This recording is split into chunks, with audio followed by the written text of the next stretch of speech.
Hi everyone, welcome to my YouTube channel and thank you for all your support. And I'm glad that you watch my videos also.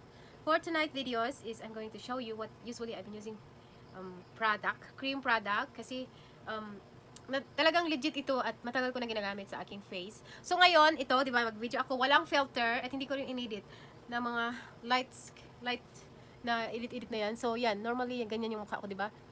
Wala akong nilagay na brightness or edit sa CapCut. Tingnan nyo naman yung mukha ko, walang ka-pimples. Kasi, itong cream na ginagamit ko. 37 years old na po ako ngayon. Kaka 37 years old ko pa lang. Pero never akong nagka-pimple sa mukha. Never akong nagka-rash sa mukha. Kasi nga, naka-protect siya ng Cebu de Macho. Ito. Yan yung Cebu de Macho na lagi kong... Yan guys, nakikita nyo ba? So, ito yung nilalagay ko every night. Kaya ako, hindi pinipimples, kaya ako hindi nagkaroon ng mga allergies dyan sa mukha ko. Minsan nilalagay ko din sa aking mga kamay kasi yung kamay ko, tingnan nyo, oh.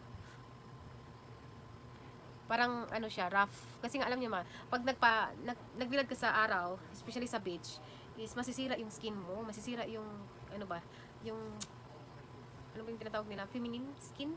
Masisira kasi nga naiinitan at saka sobrang init yung UV ng katawan mo at saka yung init hindi na mag-combine kasi sobrang nagda-dry yung skin mo. So anong ginagawa ko is dito lang yung mukha ko lang talaga yung iniingat-ingatan ko kasi ang mukha lang talaga very attractive.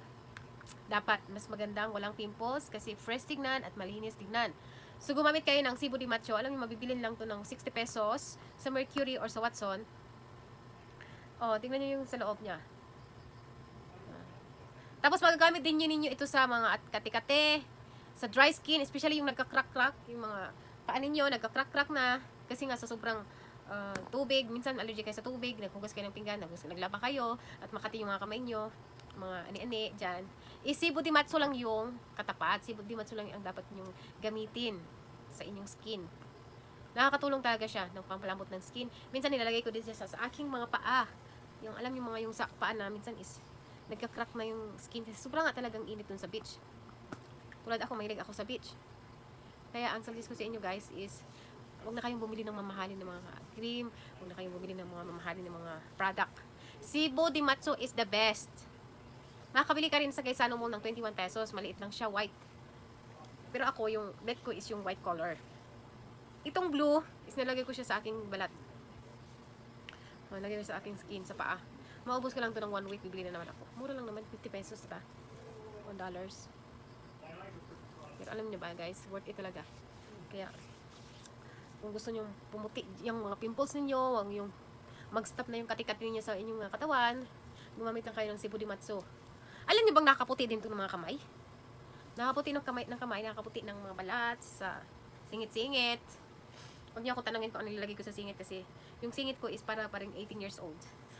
Kasi nga itong nilalagay ko. Tapos, haluan ko ng Vaseline.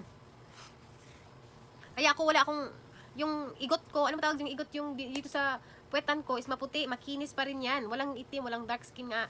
Kasi nga itong ginagamit ko. Hindi ko ito pinopromote. Tinutulungan ko lang kayo na bumalik yung dati ninyong skin. Ay, nako.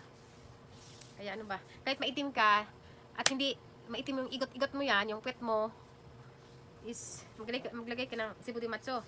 Kung gusto mong puminis, pumuti. Hindi naman pumuti, mag dark skin lang siya. Yung dark skin mo, nag-light lang, hindi ka magkaroon ng dark. So, ako talaga hindi, yung pit ko lang kahit magtibak ako. Diba? Kasi hindi rin ako sumusuot ng mga underwear sa bahay. Kaya siguro yung pit ko is hindi ba overuse. Parang 18 to 20 years old pa rin. Kaya, ito o tingnan nyo, nilalagay ko to sa aking paa. Nagpapaitim kasi ako guys, maputi talaga ako, pero nagpapaitim ako kasi mas bit ko yung dark skin morena kasi very attractive. Minsan nakita ako sa mall, pag pumunta ako sa mall is nainggit ako sa kulay niya na very dark. Sana meron ma-achieve ko yung ganyang kulay, yung dark talaga. Yung talagang mahirap talaga i-achieve yung mga morena skin. Kung may puti ka, nakakalog ka, pag gusto mo i-achieve yung mga morena skin, mas-stress ka lang. O, lagay natin dito. Kaya bumili na kayo, okay? O, tingnan nyo, lagay sa kamay para yung kamay mo malambot. Pero kung lagi kang nasa beach na tulad ko, magdadry talaga yan. Sino ba namang hindi magdadry beach yan eh? Water, salt water yan, di ba? O, tingnan nyo. So guys, oh, tignan nyo walang filter, okay? Cebu di Macho lang yung kailangan mo. Pati ang singit mo na maitim, di Cebu di Macho din.